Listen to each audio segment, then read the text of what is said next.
എല്ലാ പ്രേക്ഷകർക്കും പുതിയൊരു വീഡിയോയിലേക്ക് സ്വാഗതം. പ്രേക്ഷകർ ആകാംക്ഷയോടെ കാത്തിരിക്കുന്ന മമ്മൂക്ക, ജിതിൻ കെ ജോസ് ടീം ഒന്നിക്കുന്ന കളങ്കാവൽ സിനിമയുടെ ഏറ്റവും പുതിയ പ്രീസെയിൽ കളക്ഷൻ അപ്ഡേറ്റ് ആണ് ഈ ഒരു വീഡിയോയിലൂടെ നമ്മുടെ പ്രേക്ഷകരിലേക്ക് എത്തിക്കുന്നത്. ചിത്രത്തിന്റെ Kerala collection, rest of Indian collection, overseas collection, ആ ഒരു അപ്ഡേറ്റിലേക്ക് പോകുന്നതിന് മുമ്പ് നമ്മുടെ ചാനൽ ഇതുവരെ സബ്സ്ക്രൈബ് ചെയ്തിട്ടില്ലെങ്കിൽ ചാനൽ ഒന്ന് സബ്സ്ക്രൈബ് ചെയ്ത് സപ്പോർട്ട് ചെയ്യുക. മാസങ്ങൾക്ക് ശേഷം എത്തുന്ന ഒരു മമ്മൂട്ടി ചിത്രം, അതും പ്രതീക്ഷ നൽകുന്ന കഥാപാത്രവുമായിട്ട്.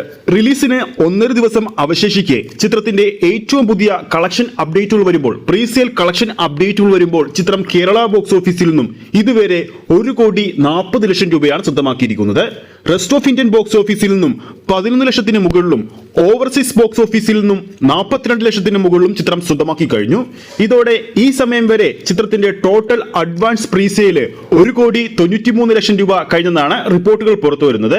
അതേസമയം ഇന്ന് 7:30 ശേഷം, വൈകുന്നേരം 7:30 ശേഷം ബുക്ക് മൈ ഷോയിലൂടെ നോക്കുമ്പോൾ ചിത്രത്തിന്റെ ഭാഗത്തു നിന്നും വിറ്റുപോകുന്നത് ഓരോ മണിക്കൂറിലും 1350 പരം ടിക്കറ്റുകളാണ്. എറണാകുളത്തേക്ക് മിക്ക ഷോകളും ഇപ്പോൾ തന്നെ ഓറഞ്ച് അലേർട്ടാണ്. കളങ്കാവലിൻ്റെതായി പുറത്തു വന്ന ഏറ്റവും പുതിയ അഡ്വാൻസ് പ്രീസെയിൽ കളക്ഷനിൽ നിന്നും നമുക്ക് മനസ്സിലാക്കാൻ സാധിക്കേണ്ടത്, ഇന്നത്തോടെ ചിത്രം 2 കോടി ആഗോള ബോക്സ് ഓഫീസിൽ നിന്നും പ്രീസെയിൽ കളക്ഷനിലൂടെ നേടുമെന്ന് ഈ ഒരു കളക്ഷൻ ഡാറ്റയിൽ നിന്നും നമുക്ക് വ്യക്തമായി പറയാൻ സാധിക്കും. അപ്പോൾ റിലീസിന് ഇനി 1.5 ദിവസം ഉള്ളതുകൊണ്ട് തന്നെ ചിത്രത്തിന്റെ പ്രീസെയിൽ കളക്ഷൻ മാത്രം കേരളത്തിലും ഓവർസീസ് ബോക്സ് ഓഫീസിലും എത്ര കോടി വരെ നേടാൻ ചാൻസ് ഉണ്ടെന്ന് താഴെ കമന്റ് ചെയ്യുക. അതോടൊപ്പം ചിത്രത്തിന്റെ ഏറ്റവും പുതിയ അപ്ഡേറ്റുകളുമായി നമ്മൾ അടുത്ത വീഡിയോയിൽ പ്രേക്ഷകർ മുമ്പിലേക്ക് എത്തുന്നതാണ്. വീഡിയോ ഇഷ്ടപ്പെട്ടെങ്കിൽ വീഡിയോ ലൈക്ക് ചെയ്യാനും ചാനൽ സബ്സ്ക്രൈബ് ചെയ്യുന്ന കാര്യം വീണ്ടും ഓർമ്മിപ്പിക്കുന്നു. അടുത്തൊരു അപ്ഡേറ്റുമായി നമുക്ക് വീണ്ടും കാണാം.